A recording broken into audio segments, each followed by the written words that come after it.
2015년 예수님이 이 땅에 오신 성탄절이 이제 여기 분들은 촛불이 4개 바뀌었죠. 하나, 둘, 셋, 넷 켜졌습니다. 4주 전부터 독일교회는 첫 번째 불이 켜지면서 예수님이 이 땅에 오심을, 탄생을 생각하라고 촛불을 킵니다. 두 번째 촛불은 예수님이 이 땅에 오셔서 이 땅에는 모든 죄를 사하시고 그 어둠에서 구원하신 그 십자가의 능력, 그 십자가의 능력을 다시 한번 기억하라고 두 번째 촛불이 켜집니다. 세 번째 촛불은 십자가에 죽으시고 거기서 끝난 예수님이 아니라 사흘 만에 부활하신 주님을 기억하라고 세 번째 촛불을 킵니다. 네 번째 촛불은 이제 승천하셔서 다시 이 땅에 오실 재림하실 그 예수님을 너희들이 기다리라고 이 네 번째 촛불을 켜고 이제 오늘 네 번째 촛불을 우리가 켜면서 예배를 드립니다. 이제 이번 금요일날 바로 네 촛불이 다 켜지고 금요일날 바로 하나님의 때가 이르면 예수님이 이 땅에 오신 성탄절을 저희들이 맞게 됩니다. 자, 저희들은 이번 2015년 이사야서 1장에서부터 저희들이 오늘 52장을 통해서 예수님이 이 땅에 오신 그 예수님을 우리가 준비하면서 잃어버렸던 복음, 하나님의 복음입니다. 여러분과 저는 하나님의 복음을 잊어버렸어요. 이 복음을 우리가 찾아서 하나님의 그 기쁜 소식을 다시 한번 기억하면서 예수님을 우리가 만나는 성탄절을 우리가 이제 맞게 됩니다. 자, 우리가 성탄절을 맞이하면은요, 모든 이 땅에 있는 교회들은 어느 교회든 할 것 없이 아마 찬송가 오늘도 우리가 부르게 되는데 찬송가 115장을 부를 겁니다. 기쁘다 부르셨습니다. 모든 교회에서는 예수님이 이 땅에 오신 예수님을 찬양하며 하나님 앞에 그 오심을 우리가 찬양하며 주님 앞에 나갑니다. 그리고 독일교회도 이렇게 예수님이 이 땅에 오신 이 크리스마스 추리, 참 큰 추리를 하고 또 여러 가지 것들을 보면서 예수님이 이 땅에 오심을 기다리면서 예배를 드리게 됩니다. 자, 우리가 기쁘다 부주셨네. 아마 여러분들도 성탄절 우리가 예배에 참석하시는 분이라면 다 아마 이것을 부르는 거예요. 그래서 저는 오늘 한 번 더 부르려고. 꼭 성탄절 부르는 것이 아니라 오늘 한 번 저희들이 부르는데 이 기쁘다 부주셨네. 여러분들이 늘 성탄절이면 부르던 그러한 찬양입니다. 근데 이게 늘 부르면서 사람들이 어떻게 되냐면 음으로 부르고 있다는 거예요. 물론 그렇게 안 부르는 사람도 있어요. 기쁘다 부주셨네. 성탄절이기 때문에 의무로 부르는 거예요. 성탄절이기 때문에 성탄절에 의무로 드리는 거예요. 예배. 물론 우리가 의무로 드립니다. 반드시 예배는 드려야 돼요. 의무입니다. 여러분. 우리 대한민국의 국민은 군대의 의무, 납세의 의무, 교육의 의무, 세 가지 의무가 있죠. 우리의 성도라면은 예배는 의무예요. 주의를 꼭 지켜야 돼요. 의무입니다, 여러분. 그리고 또 절기 예배도 의무입니다. 성탄절도 의무예요. 우리가 기도하고 찬양하고 말씀 듣는 거 의무입니다. 예배에는 이 세 가지가 반드시 들어가 있습니다. 어느 예배든 간에 찬양과 기도와 그리고 말씀이 들어가 있습니다. 의무이기 때문에. 근데 이게 의무로 우리가 지키다 보니까 그냥 우리가 의무만 지키고 끝난다는 거예요. 어때요, 여러분? 여러분이 만약에 이 성탄절 기쁘다 부주전례를 의무로 지킨다면 그 성탄절은 아무런 의미 없어요. 오늘 이사야서에서 1장에서 이것을 얘기합니다. 하나님이 뭐라고 얘기하냐면, 야, 너희들이 절기 때 나에게 제물을 갖다 주고, 그리고 너희들이 달바닥으로 왔다 갔다 하는 거예요. 이게 다 의무라는 겁니다. 하나님은 의무의 예배를 받지 않습니다. 물론 의무로 우리가 예배를 드려야 돼요. 그러나 그 의무로 끝나지 않아요. 그 의무 속에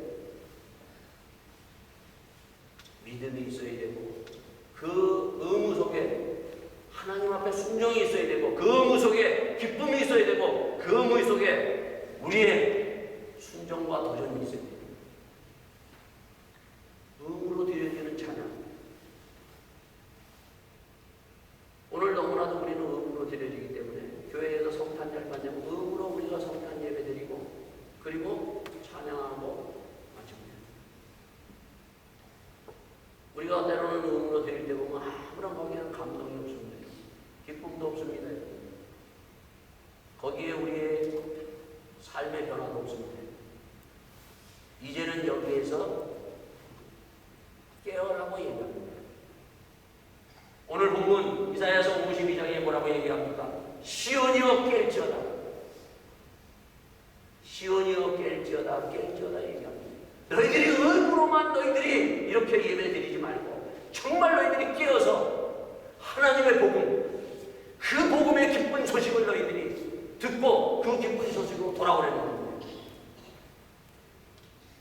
이스라엘 백성들은 오랫동안 그들은 자기도 모르게 의무로 예배를 드리면서 의무로 하나님 앞에 제사 드리고 모든 것을 다 했어요. 어쩌면 오늘도 우리가 보면은 이 땅에는 많은 교회들이 의무로 성탄 예배 드리는 그런 많은 교회가 있다는 겁니다. 주님은 모든 교회를 향해서 너희들이 이제는 더 이상 의무로 그러한 것을 가지고 그냥 드리지 말고 하나님의 기쁜 소식을 너희들이 듣고 너희들이 이제는 살아나라고 말씀해 주고 있습니다. 의무로 예배를 드리면서 잠잠한 그러한 예배 속에서 우리가 아무것도 우리는 움직이지 못해요. 오랜 역사와 전통을 가지는 이 독일교회 보세요. 이들이 할 거는 다 해요. 그러나 이들은 의무만 지켰지 그 안에 아무런 도전도 없고 기쁨도 없고 믿음도 없고 변화도 없는, 가면 갈수록 점점 이렇게 가고 있습니다. 우리에게 하나님의 복음은 이것은 믿음으로 받아야 돼요. 오늘도 이 본문에 다시 한번 이렇게 얘기합니다. 그러면서 내 힘을 입을지어다 얘기합니다. 내 힘을. 의무로 너희들이 예배만 드리지 말고 하나님의 힘을 받는 예배가 되라고 얘기합니다. 찬양을 할 때 얼마나 감격돼요, 여러분. 이러한 구원의 감격, 하나님의 주시는 기쁨의 감격, 이 감격이 있어야 돼요, 여러분. 이 감격이 없다면 그것은 하나의 의무적인 찬양밖에 되지 않습니다. 하나님의 힘을 받는 그러한 찬양이 되고 예배가 되고 말씀이 되어야 돼요. 하나님의 말씀은 뭐라고 얘기합니까, 여러분?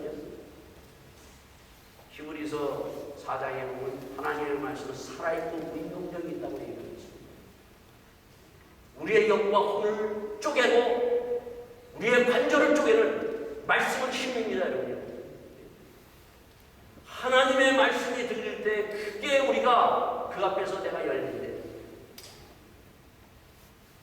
그냥 말씀을 들어도 그냥 의무적으로 듣는 거기에는 아무런 변화가 없습니다.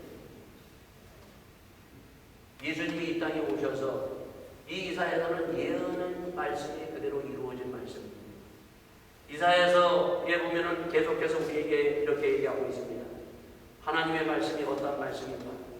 하나님의 말씀은 바로 예수님이기 때문에 내 입을 날카로운 칼과 같이 만드시고 나를 그 손에 그늘에 숨기시며 나를 마방한 살을 만드사 그 전통에 감추셨다고 얘기합니다. 예수님의 입에서 나가는 그 하나님의 말씀, 그 말씀이 들려졌을 때 수많은 사람들이 그 앞에서 하나님 앞에 돌아오는 역사가 있었습니다. 우리가 하나님의 말씀을 의무적으로 들어서는 안 돼요. 그 말씀이 나에게 힘이 되는 말씀입니다. 나를 살리는 말씀이에요. 에스겔서에서 보면은 그 이스라엘 백성들을 비교해서 에스겔 골짜기로 하나님께서 에스겔을 데려갑니다. 그들 다 어떻게 되거든요? 죽어있는 시체 에스겔 골짜기. 거기에서 이 에스겔이 하나님의 말씀을 대언했을 때 거기에 시체들이 뼈가 맞춰지는 놀라운 하나님의 살아있는 말씀의 힘을 보여주고 있어요. 죽어있는 시체는 의무와 형식뿐이고 아무런 나를 살릴 수 없습니다.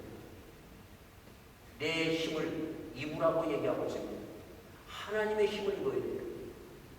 십자가의 능력은 말 그대로 승리의 힘입니다, 여러분.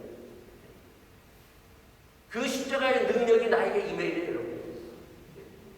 하나님의 성령의 힘이 나에게 임해야 돼요. 의무로 드려지는 찬양, 예배, 기도, 말씀은 아무런 힘이 될 수가 없습니다.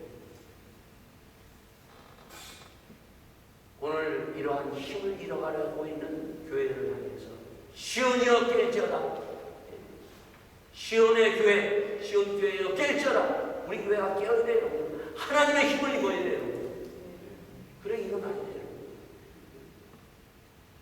교회들이 너무나도 의무적으로 예배를 드리고 그 안에 모든 목사 의무로 나와서 설교하고 장로들도 임직자들도 의무로 그렇게 우리가 의무 속에 우리가 흘러 지금 가고 있다는 겁니다. 이스라엘 백성들이 처음에는 안 그랬어요.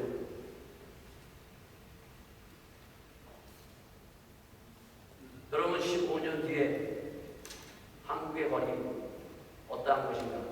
세상에 있는 그 세상 사람들이 15년 뒤에 있을 서울의 거리를 예언하면서 보여줬다. 15년 전에 어떠한 모습인가 하면 바로 이런 모습. 중앙일보에서 얼마 전에 15년 전에 그 서울의 거리 누구만 있어요? 노인들만 있어요. 노인들. 15년의 모습이에요. 이 독일교회 여러분요, 보세요 여러분. 예전에는 그렇지 않았잖아요. 지금은 노인들 뿐이에요 여러분. 우리나라의 교회도 마찬가지예요 여러분. 서울의 거리가 15년 뒤에 이렇게 될 것이다. 그렇다면 교회도 마찬가지예요 여러분요. 이것을 세상 사람들은 이것을 예언하고 있는데 하나님의 말씀을 가진 우리는 이 예언의 하나님의 말씀을 가지고 보지를 못합니다. 그럼 뭐만 합니까? 안타까운 것은 이러면서 그거 교회를 짓는다고 여러분이 짓고 있어요. 빚을 걷어서 헌금 받아서 더 크게 짓고 있어요. 앞을 우리가 뻔히 보여지는 것입니다. 교회에 덤들하게 독일교회 보면은 참 어떤 때 보면 어떻게 이렇게 됩니까? 물론 그렇지 않은 교회도 있어요, 여러분. 그 나이 드신 몇 분만 와서 얘기해요. 유럽의 교회가 다 그렇다고 얘기하잖아요, 여러분. 그게 우리나라도 머지 않았다는 거예요, 여러분요. 점점 주일학교 학생들이 줄어가고 있고 서울의 거리에도 이렇게 될 것이다. 이 지금 일본의 거리에 있는 거예요.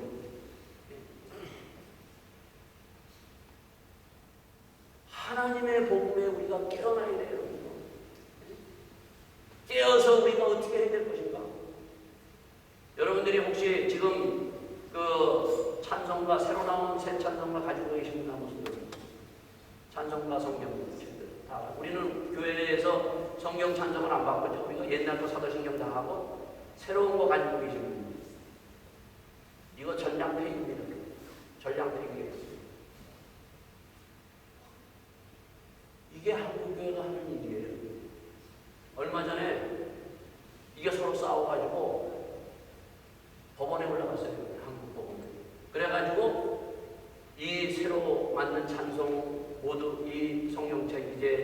그냥 이제 나오지 못합니다.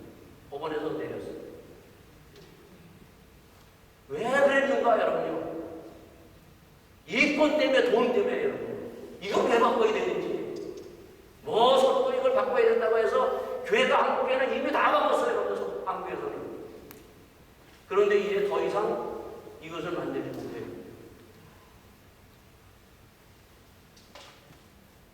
하나님의 복음, 이 복음으로 한국 교회가 깨어나야 돼요. 우리도 깨어나야 돼요.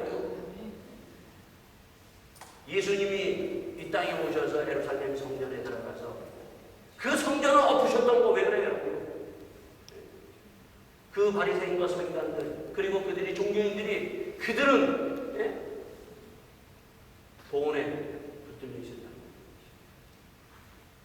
하나님의 복음, 하나님의 기쁜 소식, 말씀에 붙들리지 아니하고 돈에 붙들려서 있는 그들을 깨우기 위해서 예수님이 이 땅에 오셨어요. 우리는 자기도 모르게 너무나도 이러한 세상의 복음에 여기 빠져서 이미 위에 있는 종교인들이 빠져있고 그리고 성도들도 이렇게 따라가고 성도는 몰라요. 여러분 몰랐어요. 그냥 교회에서 바꾸라 그러니까 그냥 이거 성경책 바꾸고 바꿨어요. 여러분요.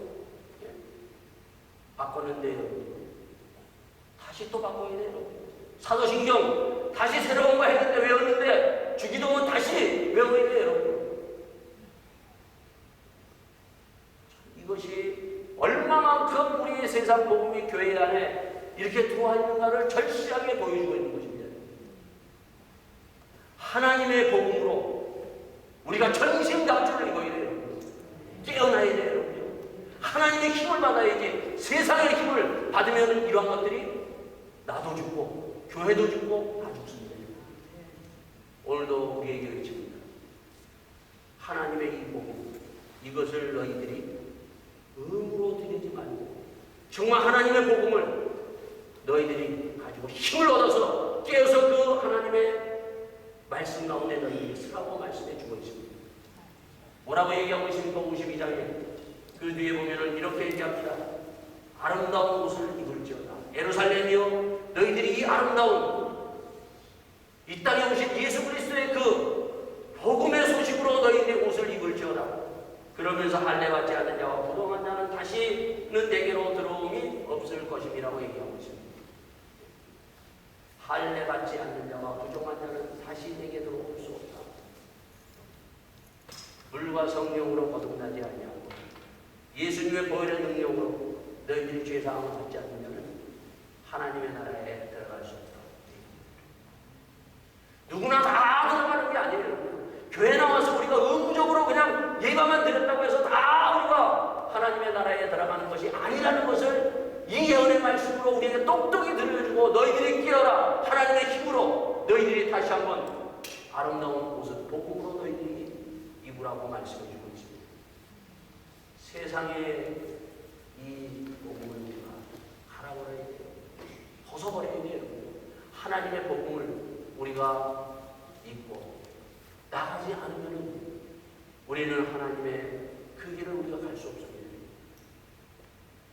오늘 이 말씀은 우리에게 주시는 52장은 찬양이에요. 특히 찬양을 의무로 드리지만 찬양을 드릴 때 정말 우리의 그 마음이 정말 감격이 있고 기쁨이 있는 그러한 찬양을 드려야 돼요. 예수님이 이 땅에 오신 기쁘다고 오셨네. 정말 나를 위하여 이 땅에 오신 예수님의 오심을 감격하며 기뻐하며 신뢰하며 그 말씀 앞에 주님 너무나 감사합니다. 그 아름다운 소식, 오늘도 좋은 소식을 가져오며 주님은 이 땅에서 가장 좋은 소식을 가지고 이 땅에 오셨어요. 그 좋은 소식이 바로 이사야서 61장에 말씀하셨듯이 갇힌 자에게 복음을, 포로된 자에게 자유를, 상처 입은 자에게 치유를 주시기 위해서 예수님이 이 땅에 오셨어요. 이 감격이 있어야 돼요. 이 감격으로 우리가 예수님을 우리가 기쁘다고 부르는 날 찬양해야 돼요. 자, 그렇다면 그 감격의 찬양이 어땠을까요? 여러분들도 여기 오면 그러한 감격의 찬양을 부르던 그러한 때가 있었고, 또 이러한 감격의 찬양을 여러분들이 가지고 하나님 앞에 예배드리는 분도 있습니다. 자, 그러한 감격의 찬양이 어떤 때인가? 우리가 이 구약성경에 보면 출애굽기가 있습니다. 이 52장은 어떠한 찬양인가 하면 구원의 찬양입니다. 예수님이 이 땅에 오신 그 아름다운 소식, 좋은 소식은 어떠한 소식인가 하면 평화를 공포하며 복된 좋은 소식을 가져오며 구원을 공포하는 그러한 좋은 소식이라는 것입니다. 구원. 우리는 구원 그러다 보면 너무 의식적으로 이 구원에 우리가 붙들려서 구원이 뭔지 조치도 우리는 잊어버리고 살아갈 때가 참 많아요. 이스라엘 백성이 이랬다는 거예요. 그들은 구원받았어요. 여러분요. 그들은 애굽에서부터 430년에 구원을 받고 나왔습니다. 여러분요. 그 구원의 찬성이 어떠한 것인가? 바로 출애굽기 15장 가운데 있습니다. 여러분 출애굽기 15장에 보면 모세가 구원의 찬양을 부릅니다. 미리암이 구원의 찬양을 부릅니다. 그리고 이스라엘 백성들이 그 구원의 찬양을 하나님 앞에 부릅니다. 이것이 출애굽기 15장입니다. 예수님이 이 땅에 오신 그 성탄절은 우리를 구원하기 위해서 이 땅에 오신 예수님이다. 이 구원의 찬양을 우리가 불러야 돼요. 의무적으로 부르는 것이 아니라 구원의 감격을 가지고 주님 앞에 나가야 돼요. 430년 동안 그들이 말할 수 없는 고통과 그 애굽에 사로잡힌 거기에는 그들은 가난에 찌들렸습니다. 먹을 것이 없었어요. 노예로서 그들은 영적으로도 가난했습니다. 그때 그 울부심을 하나님은 들으시고 조용히 모세라는 한 아이를 이스라엘 백성 가운데 한 가정 가운데 인재시켜서 낳게 하셔서 더 이상 집에 데리고 있을 수 없어가지고 강가에다가 그 모세를 해서 띄웁니다. 띄어진 그 모세 어린 아이를 흘러 바로 애굽의 바로의 부의 손에 들어가서 그 애굽에서 40년 동안 애굽 문화를 갈고 닦으면서 배우기 시작합니다. 어느 누구도 이것을 하나님의 구원의 역사에 이 모세가 쓰일 것이라고 생각하지 못했어요. 그러나 하나님은 이미 그 애굽 40년 동안 거기에서 모든 것을 배우고 자기가 누구인지를 알고 난 모세는 자기 민족을 구원하려다가 그는 결국은 실패하고 미디안 광야로 그는 도망갑니다. 다시 미디안 광야에서 40년을 살다가 어느 날 가시나무 떨기에 임한 그 하나님의 불이 분명히 나무에 붙었는데 마른 가지에 붙었는데 불은 타는데 그 마른 가지는 그대로 있는 거예요. 하도 이상해서 모세는 그것을 내면서 갑니다. 그때 하나님의 음성이 들립니다. 여기는 거룩한 땅이 네 신발을 벗으라고 해요. 거기에서 하나님이 누구인가를 압니다. 하나님은 모세에게 가라고 얘기합니다. 모세야 가라. 그는 못 간다고 합니다. 내가 어떻게 가겠습니까? 애굽에. 결국 하나님은 형 아론과 지팡이를 보여주고 그 지팡이와 아론과 함께 바로 그 이스라엘 민족을 구원하기 위해서 애굽으로 들어갑니다. 애굽으로 들어가서 바로에게 이스라엘 민족을 내놔라고 합니다. 바로가 콧방귀를 낍니다. 꿈쩍도 하지 않습니다. 하나님은 그 모세를 통해서 10가지의 재앙을 내려붙습니다. 결국 바로는 거기에서 두 손 들고 이스라엘 민족을 다 빼버립니다. 그때만 해도 그들에게는 감격이 없었어요. 그들에게는 찬양이 없었어요. 하나님을 믿는 믿음이 없었어요. 여러분요. 그냥 하나님의 말씀에 모세의 말에 따라서 그냥 문설주에 그냥 피를 발랐어요. 그들은 나옵니다. 나오자마자 애굽 바로는 정예거들을 이끌고 다시 추격해 들어오는데 멀리서는 자기들을 향해서 달려오고 있는 애굽의 군대 바로를 보게 됩니다.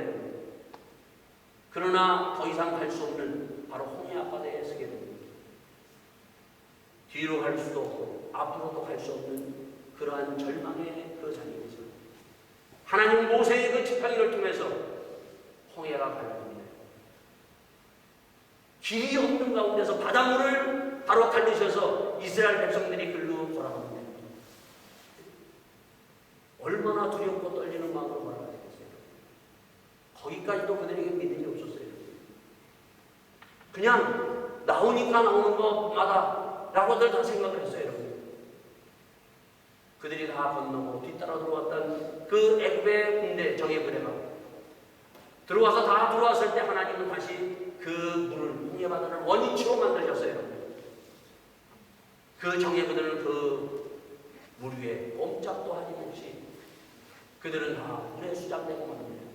그때 그것을 본 모세가 불렀던 노래가 바로 15장 바로 구원의 찬양입니다. 이때 모세가 이스라엘 자손이 이 노래로 여호와께 노래하니 이르렀을 때 내가 여호와를 찬송하리니 그는 높고 영원하시며 말과 그 큰 자를 바다에 던지셨으며 그때 그들은 하나님을 믿기 시작했어요. 하나님의 누구인가? 그게 바로 믿음의 찬양이에요, 여러분. 의식적으로 음으로 부르는 찬양이 아니라 구원에 대한 찬양이에요. 이 찬양이 우리의 입에서 나와야 돼요. 주님이 나를 위해서 이 땅에 오셨어요.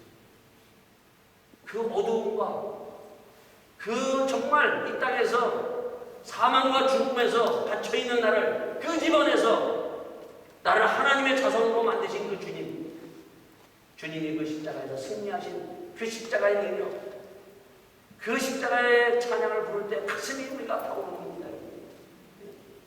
거기에 하나님을 믿는 믿음이 불긋불긋 생기는 거예요. 찬양할 때 이러한 것들이 우리가 생겨야 돼요. 이들은 이 찬양을 그냥 부르지 않았어요. 믿음으로 찬양했어요. 하나님을 신뢰하며 이제 이 하나님을 내가 믿고 주님 앞에 나의 삶을 맡기겠다고 하는 그 찬양을 불렀던 것입니다. 우리가 성탄절 115장을 우리가 보게 됩니다.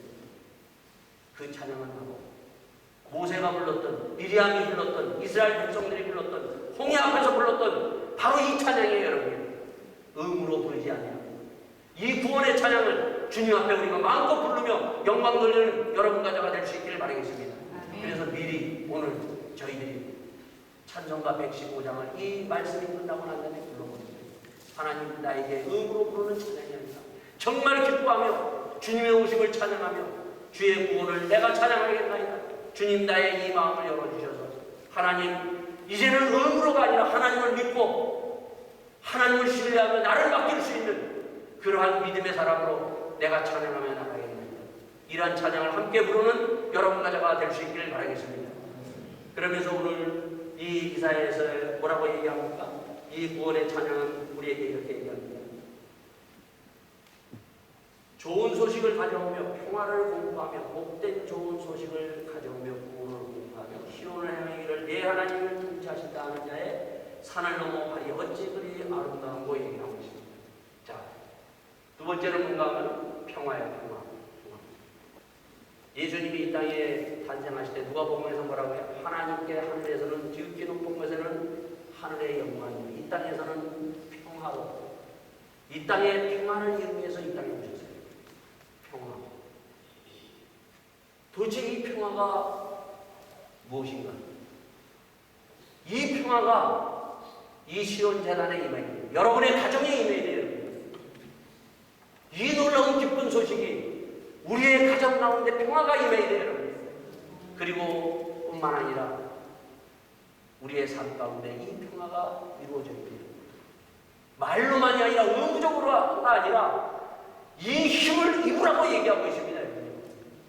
우리는 평화, 지금까지 세상에서 평화 우리가 이 구약 성경을 통해서도 그렇고 앞의 역사를 통해서 평화는 어떻게 온다고 사람들은 생각하고 있습니다.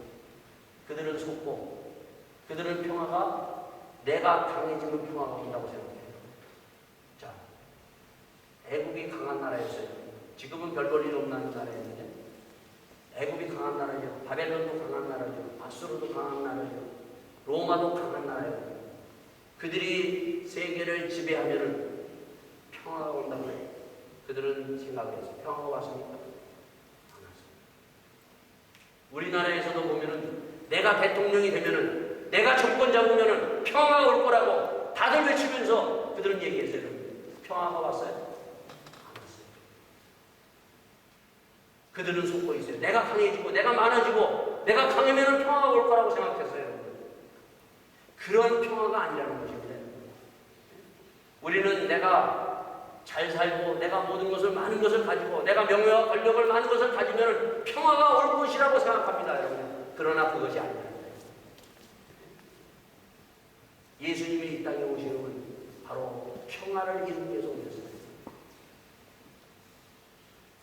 여러분들이 아마 옛날과 지금까지 비교해서 옛날보다도 지금의 더 많은 것을 가지고 더 많은 것이 편해진 사람들이 있는가 하면 또 그렇지 못한 사람들이 있을 거예요. 그러면 여러분이 지금 많이 가졌다고 해서 옛날 여러분이 여기 독일 온 분들, 여기 독일 오셨을 때 가졌던 거하고 지금도 한번 비교해 보세요. 많이 가지셨죠, 여러분? 그런데 많이 가지셨는데 평화가 와요. 많이 가졌다고 절대 평화가 오는 게 아니에요. 그런 평화가 어떻게 오느냐? 이걸 이사야 52장에 우리에게 얘기를 해주고 있습니다. 평화, 하나님의 힘으로 이 평화가 온다는 것입니다. 그것이 바로 13절에 이렇게 얘기하고 있습니다. 여호와께서 가라사대 보라, 내 종이 형통하리니 밭으로 높이 들려서 지극히 존귀하게 되리라. 이 왕에는 그 얼굴을 타인보다 상하였고 그 모양이 인생보다 상하였으므로 우리가 그를 보고 놀랐거니와 후에는 그가 열방을 놀랄 것이며 열방은 그를 인하여 입을 봉하리니 이는 그것들이 아직 전파되지 않은 것을 볼 것이요 아직 듣지 못한 것을 깨달을 것입니다. 세상에서는 왕이 정권과 권력과 모든 것을 잡으면 평화가 온다고 생각했어요. 그래서 그들은 잡았어요. 여러분.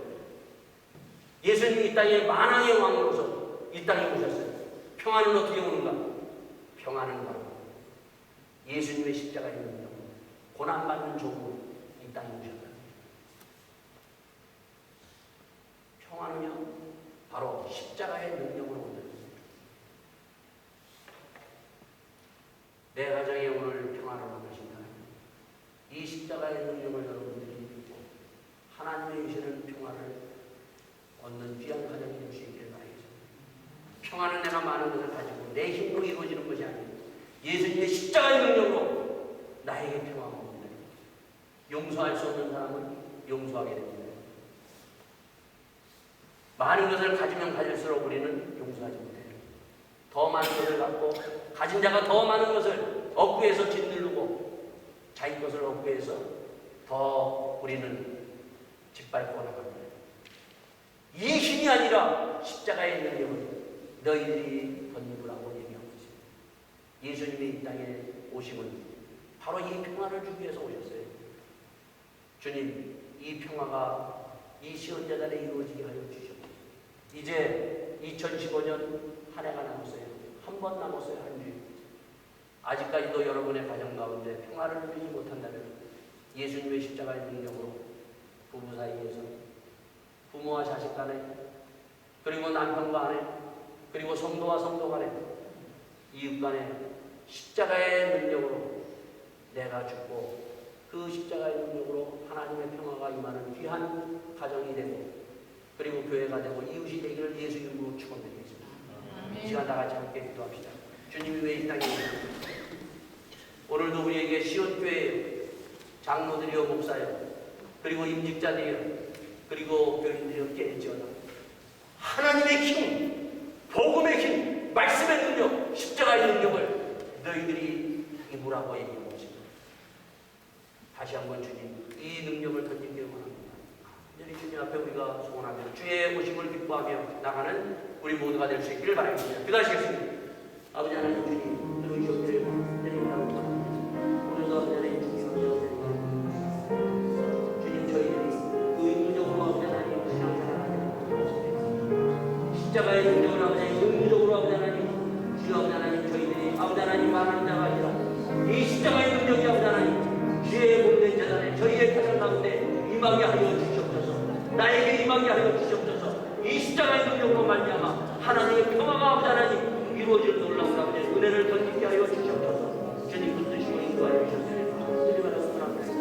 주님 붙드시고 하나님의 아버지 하나님 이 힘을 거부하지 않도록 저희들 아버지 하나님 하나님의 아버지 하나님 이 힘에 붙여 나가기를 원합니다. 주의 성령의 힘을 던지기를 원합니다. 주님 붙드시고 인도하여 주시옵소서. 붙들어 주셨어요. 내리 바랍니다. 아버지 하나님 저희들이 의무적으로 예배드리지 않도록 허락하여 주시옵소서. 저희들이 의무적으로 찬양하지 않도록 허락하여 주시옵소서.